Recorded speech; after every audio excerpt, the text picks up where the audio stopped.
Estamos al aire.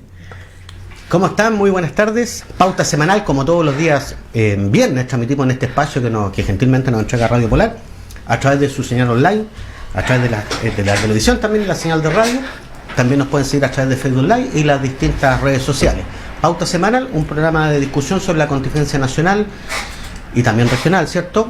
Que transmitimos los días viernes de 15 a 16 horas y también se repite el programa día sábado y día domingo en el mismo espacio.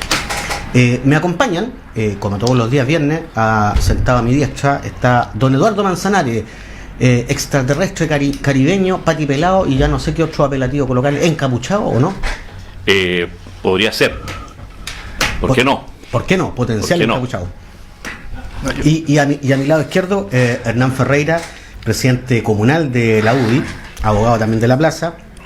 Él sí que no es patipelado, por ningún motivo. ¿Sí? ¿Cómo está? Además que mire la elegancia con la que está hoy día. ¿Cómo está, Hernán? No, bien, gracias. Gracias por la invitación, como siempre. Yo diría que está a la siniestra tuya, diría yo. A la siniestra, claro. Siniestra. Y con la corbata roja ahí también me avisan por ahí. Oye, bueno, tenemos una semana entretenida. Hay harta noticia, harta cosa que salió, pero también hay que señalar de que hay una cuestión preocupante. Más allá de algunas cosas jocosas que aparecen en redes sociales o de noticias jocosas, ¿cierto? Y de los distintos memes que hay que aplaudir aquí el ingenio del chileno. Pero tenemos un tema que preocupa y que no es para nada divertido, y es justamente el IPOM, el Informe de Política Monetaria que sacó el Banco Central, donde su presidente Mario Marcel hizo algunos comentarios y anuncios, y la cifra viene bastante mala porque hay una proyección de poco crecimiento para lo que se viene el año, para el próximo año, ¿cierto? Pero también hay una alerta respecto al desempleo, hay una alerta respecto de la inflación y, por supuesto, de una baja en la inversión. Si antes se pensaba que la inversión iba a estar en torno al 4%, hoy día se dice que va a haber desinversión, menos 4%. Entonces, es un tema a preocupar porque además todos los economistas pusieron efectivamente las alertas, las alarmas, han validado mucho el informe del Banco Central, porque además es un organismo que tiene mucha autonomía, mucha independencia, pero además mucho criterio técnico y bastante certero en sus indicaciones. De manera que es algo que preocupa porque mientras permanezca esta efervescencia, este estallido social, claramente la economía va a presentar ahí muchos vaivenes que por supuesto que no son promisorios ni para el crecimiento, ni para el desarrollo, ni para nada de eso. Dejo la palabra abierta, vamos a partir por Eduardo.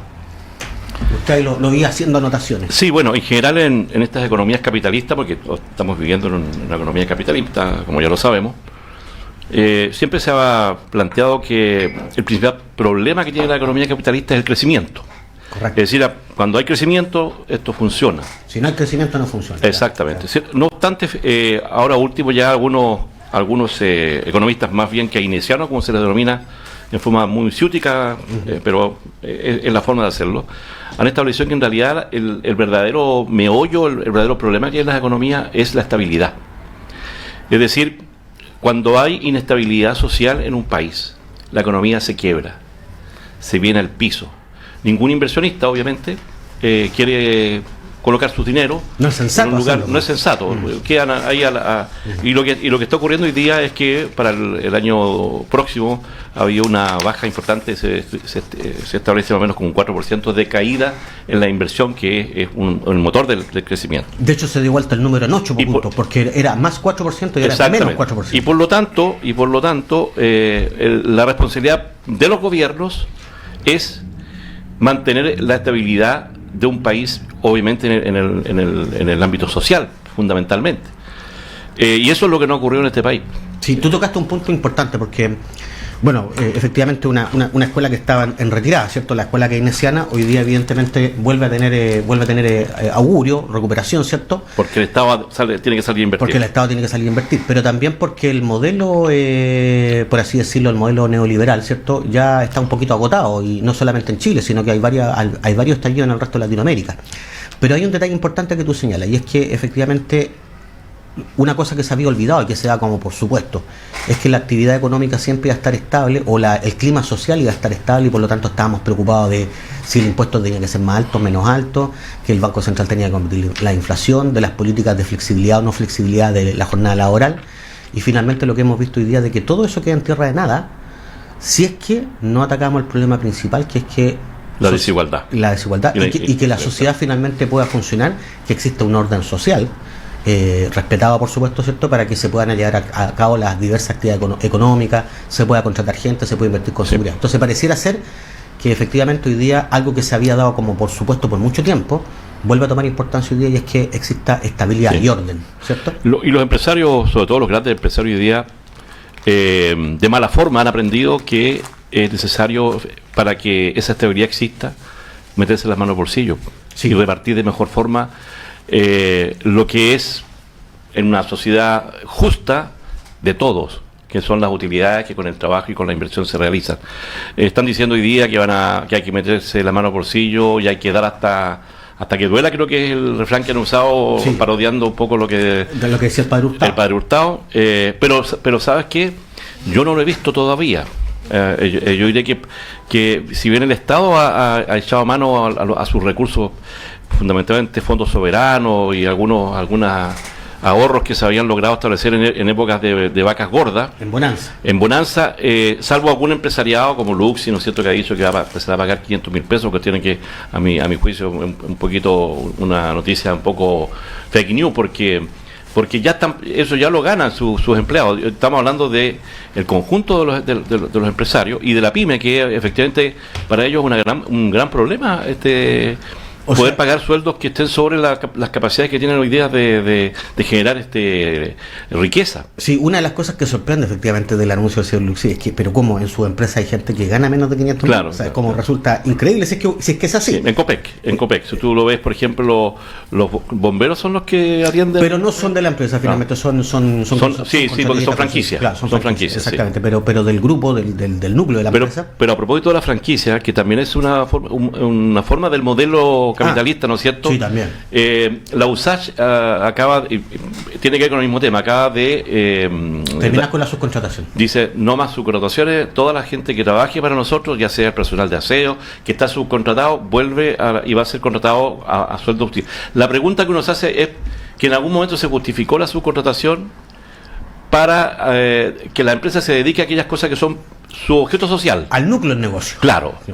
Pero en general, yo puedo decir claramente, porque a ver, lo viví, que eso sirvió para precarizar el empleo.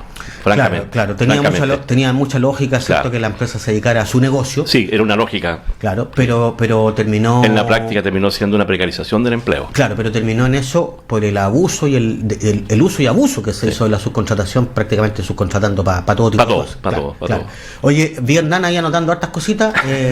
Le vamos a dar la palabra a Hernán porque también, bueno, desde la otra mirada, ¿cierto? Un poco desde la postura, a lo mejor del gobierno, la postura de la derecha, tal vez desde la postura neoliberal, en contra del modelo keynesiano, de los principios keynesianos. A ver qué es lo que nos dice Hernán. Diríamos de la postura correcta, digamos.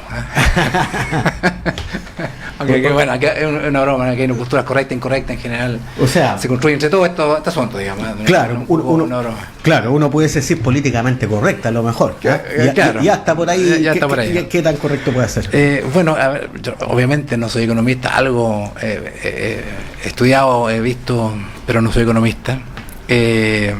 Y por lo que sí uno puede entender de que cualquier modelo keynesiano, incluso hay un modelo que lo he seguido bastante, la escuela austriaca, ¿cierto? De economía, ¿cierto? Que, en el caso de Hayek, claro, y donde viene el neoliberalismo. Claro, pero que pone énfasis en realidad en la inversión, ¿cierto? Es eso, más que en el consumo, digamos, porque para que haya consumo tiene que haber primero inversión, porque si no hay inversión, difícilmente va a haber consumo, por mucho que el Estado inyecte dinero, ¿cierto? El progreso se hace con la inversión de los privados. Entonces, pero en ambos modelos o en otros se necesita siempre estabilidad. O sea, no es porque el modelo keynesiano necesite estabilidad, es porque en general cualquier sociedad es como una familia. Si la familia no hay estabilidad, ¿cierto? Claro, cualquier versión del capitalismo va a necesitar estabilidad. Lo que pasa que el socialismo siempre tiene estabilidad, porque hay una bota, ¿cierto?, militar, ¿cierto?, que va a tener por lo menos estabilidad, y cualquier estallido social. El socialismo científico, dices tú. No, pero real también, digamos, el real también. Así que, ¿pero dónde hay algún socialismo real? Bueno, si usted los conoce, pues Cuba, Venezuela. Yo no conozco ni uno. Sí,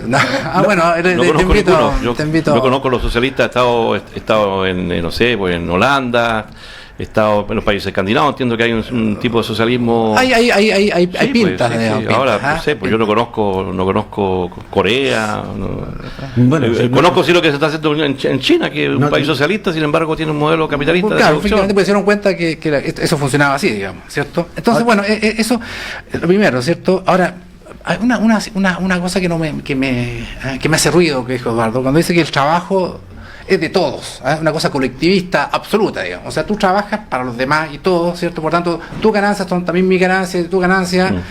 La verdad, yo creo que la vida real no es así, digamos, porque si no, el emprendimiento, si yo voy a emprender cualquier cosa, digo, pucha, si en realidad lo que yo, con mi esfuerzo, con mi desvelo, con mi sacrificio familiar incluso, si usted tiene que también va a ser buena parte de Eduardo, entonces a lo mejor no me conviene, porque a lo mejor si Eduardo produce más, me quedo tranquilito, total Eduardo me va a dar a mí, ¿cierto? Si, ¿para qué yo me voy a esforzar? Si Eduardo, la grande ganancia que puede producir Eduardo, me la va a pasar a mí también, digamos. Entonces, esto de decir de que el trabajo nos pertenece a todos y por tanto las utilidades son de todos, desincentiva. Los frutos del trabajo. Pero incluso, si uno trabaja para tener frutos, Claro. uno no trabaja pero si hasta los empresarios más capitalistas hoy día dicen que la principal herramienta de producción que tienen y valorada es el capital de trabajo. Pero que es distinto, no, eso es distinto. Pero eso es radicalmente distinto. ¿Cómo que no? Por supuesto. Lo que estamos diciendo es eso, que No dijiste hay eso. un inversionista que coloca los dineros, hay gente que trabaja para que ese dinero, ¿no es cierto?, se produzca bienes, ¿Sí? Y se transan en el mercado, se venden, y lo que hoy día la sociedad está diciendo, el reparto de la utilidad que eso genera tiene que ser justo. ¿Ya? No te puedes llevar tú toda la torta. Bueno, Y los trabajadores vivir en forma miserable. Eso no lo ha dicho nadie. Primero, nadie. Ya, pues, entonces. No está escrito en ningún lado, ni siquiera el capitalista más capitalista. No, pues pero es el capitalismo real, pues. No, eso no es el capitalismo real. Pero ¿cómo que no? ¿Por qué crees tú que la gente está reclamando en las calles hoy día? Sale porque viven en forma miserable, porque les pagan sueldos malos. Una moción de orden, porque finalmente, mira, el capitalismo tal como lo concibió Adam Smith ya no existe. Ya no existe. No sé si existió alguna vez, pues eso fue una teoría. Sí, existió, por algo le escribió un libro, se existió con lo que le estaba viendo, existió. Pero la sociedad hoy día no tiene esa expresión pura de capitalismo. De hecho, el Estado interviene en muchas cosas, no existe tal cosa como la libertad para hacer lo que se le ocurra a la gente. No, pues. El Estado regula en muchas cosas. Y planifica mucho más de lo que la gente cree. Y la empresa también planifica, la empresa no es espontánea. Y centralizadamente, ¿eh? De hecho, tanto es que planifica la empresa que aparece la mala planificación, que son Sí, los carteles. Por algo están los trienios, los quinquenios, la planificación estratégica, todo se Bueno, planifica. eso está copiado al modelo socialista al final. Sí, pues. Pero detalle y raya va la suma, que finalmente aquí han habido como dos posiciones súper extremas, pero yo creo que la verdad está en algún lado del medio. Y es que no puede ser que toda la utilidad sea para el empresariado, como tampoco puede ser que todo se reparta entre los trabajadores, porque efectivamente se coarta el emprendimiento, la iniciativa, como tú dices, ese egoísmo que a veces ayuda inclusive a un bien mayor, porque ahí sí que en algo tenía razón Ademir cuando colisionan los intereses particulares, finalmente prima lo general.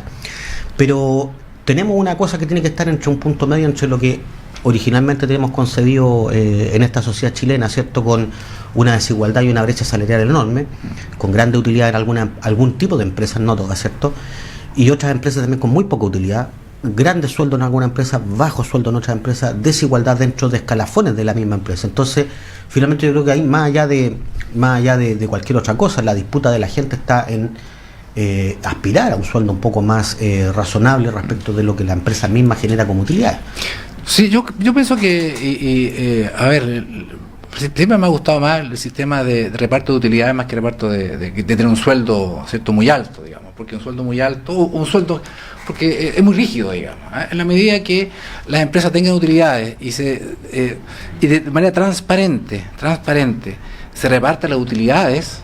Porque hoy día el sistema de reparto de utilidades es bastante un sistema que se reparte 25% pero con un tope. O sea, esa es la forma general, aunque era la excepción en la forma general. Y es un 30% de las utilidades, pero hay que restarle el capital propio inicial y se hace una serie de y que nadie gratifica así al final. Y al final no. Entonces, en la medida que las empresas tengan efectivamente tengan utilidades, hoy día, ¿cierto?, se gratifique en proporciones de utilidades, ¿cierto? Y si la empresa le va mal, bueno, entonces todo, ¿cierto? Porque efectivamente el trabajador y el empresario son parte de esa empresa, ¿cierto? Están en esa comunidad que se llama empresa, tendrán que, así como si cuando le va bien, reparte espectacular. Si le va más o menos, creo que es un sistema mucho más justo que establecer un sueldo mínimo que sea muy alto, pero que sea poco flexible para empresas más chicas, por ejemplo. Pero yendo, por ejemplo, al informe del Banco Central, con este anuncio que hace. Sí, eso es. O sea, la pregunta,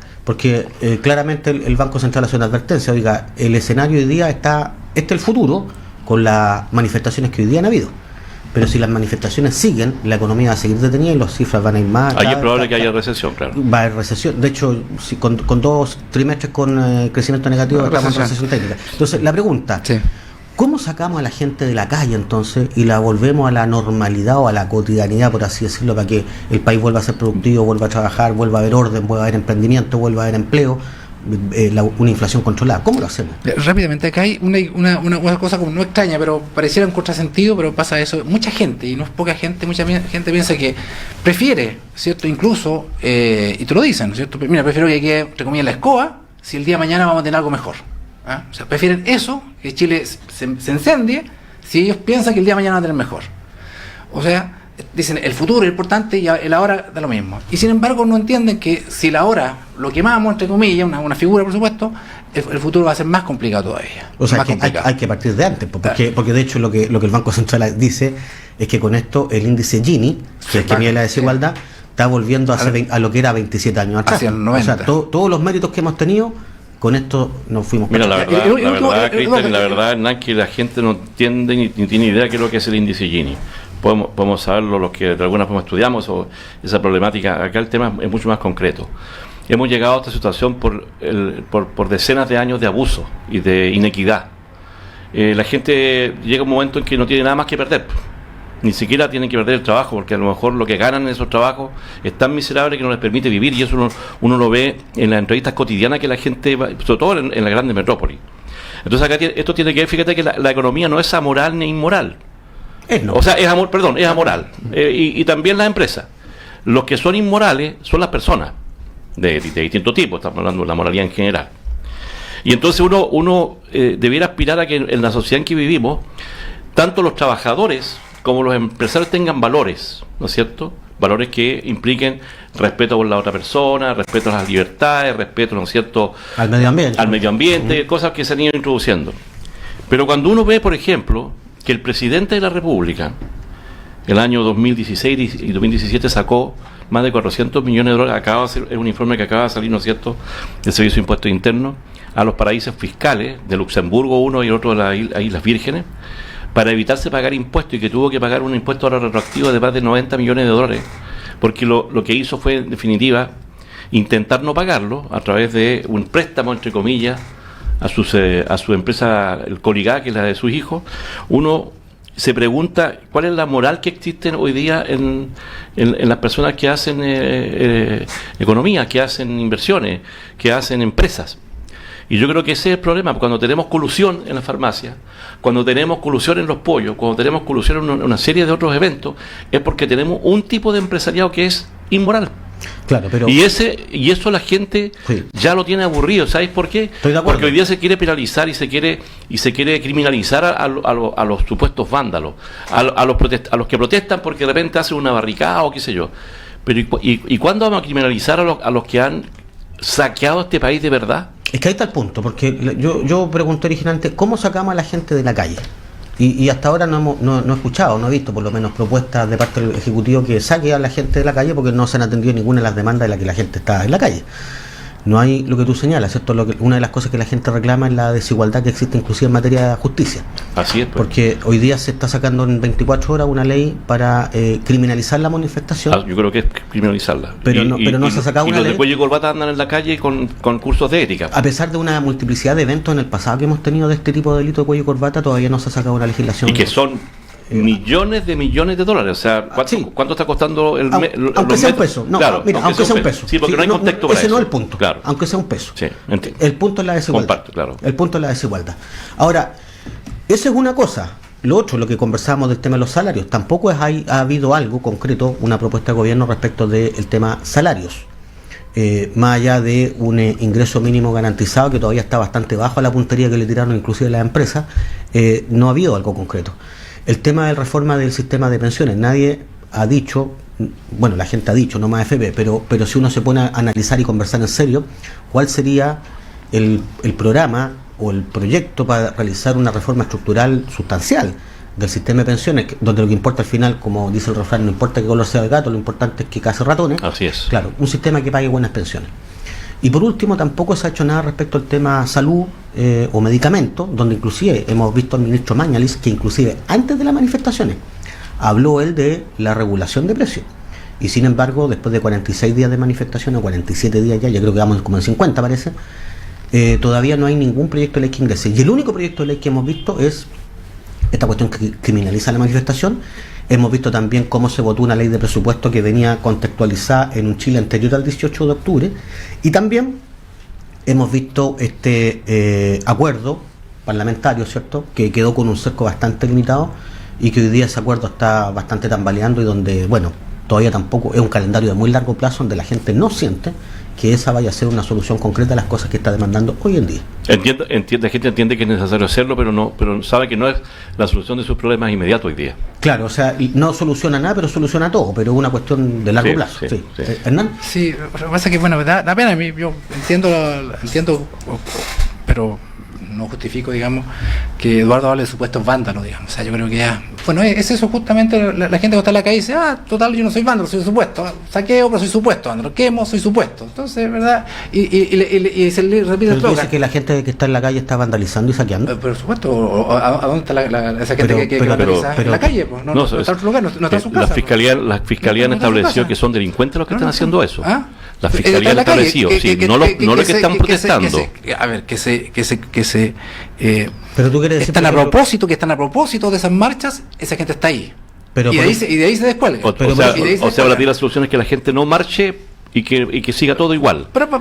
Porque el que los vándalos y los delincuentes se apropian posteriormente de las marchas es porque la policía ha sido incapaz, ¿no es cierto?, absolutamente incompetente para poder identificar quiénes son los vándalos. Fíjate, en una semana es imposible. De hecho, estamos ya 50 días ya. Pero lo que la policía está haciendo, y ya está eso acreditado, estuvo haciéndole seguimiento a los dirigentes sindicales y a los dirigentes de la ANEF. Entonces, eso es claramente el gobierno tiene un foco de criminalización de los dirigentes. La Fiscalía la Fiscalía que dice, ¿cierto?, que hoy día tiene indicios, ¿cierto?, de que lo que empezó en octubre, ¿cierto?, está organizado. Eso lo dijo hoy día ayer el fiscal, está en la prensa, que tiene indicios. ¿Por qué? Porque ninguna investigación, si uno se ve a un proceso penal, ninguna investigación dura 20 días ni 15 días, ¿cierto? Por tanto, es imposible al día 15, ni siquiera al día 30, ni siquiera al día 40 establecer las responsabilidades. Porque en cualquier crimen, y sobre todo en organizaciones criminales, es muy difícil desbaratarla. Pero tú insistes en la tesis que hay una organización criminal detrás de la manifestación. Eso lo dice la Fiscalía. Pero, ¿qué organización criminal está detrás de las manifestaciones, por Dios? Dice que hay una organización, ¿cierto? Hay indicios de la organización. Y dice también que están detrás, ¿ya? También lo dice la PDI. De alguna manera. Oye, yo encuentro realmente increíble. Pero está en la prensa. Increíble que alguien afirme todavía en pantalla que hay organizaciones detrás de la manifestación. Te puedo refutar eso, Hernán. El fiscal de Antofagasta, una de las ciudades más vandalizadas, hizo un perfil de 100 personas de las que han sido formalizadas. Hay más de 300. De las 100 personas hicieron un perfil para sacar un promedio. Más de la mitad son delincuentes habituales, claro. que ya tenían antecedentes, la mayoría entre 18 y 35 años, la mayoría hombres, y por lo tanto lo que están detrás del vandalismo y de los saqueos son delincuentes, que sobre texto, ¿no es cierto?, de las protestas genuinas y legítimas de la gente, se instalan después de las protestas, ¿no es cierto?, para vandalizar. Y la policía ha sido ineficaz. Fiscal Barros incendio en la estación del metro. Hay indicios de una eventual participación de grupos organizados. ¿Una eventual? Ese fue el 18. O sea, si fue el 18, que se organizaron antes. Hay indicios de una eventual. Todavía están con el eventual, con los indicios, con que parece. La Fiscalía, eso es un tema político. Es un tema criminal. Mira, la única prueba concreta que hay es que hay bandas desorganizadas. Se organizan entre las bandas, pero comunicación entre las bandas no hay. Si esto empezó el 18, significa que están organizados de antes. ¿Desde cuándo? Obviamente, porque no se podría organizar el mismo 18. Pero ¿cuál es tu teoría? Porque yo creo que... Es lo que dice... No, pero pongámosle sería el programa. O sea, ¿cuál va a ser la teoría de que alguien antes se organizó para extrabar y desestabilizar el Estado chileno? Eso es lo que dice el fiscal, pues. Si no son palabras mías, es lo que dice el fiscal. Pero dice que existen indicios. Indicios, no son pruebas. Eventuales, oye, estamos en el tiempo para irnos a la pausa. Polémica el programa, pero bueno, la gente tendrá su opinión en la casa, pero yo no sé si es que alguien todavía cree que esta cuestión tiene una organización detrás, una especie de complot. Nos vamos a la pausa. Al regreso continuamos con el desacuerdo, que no hubo acuerdo, ¿eh?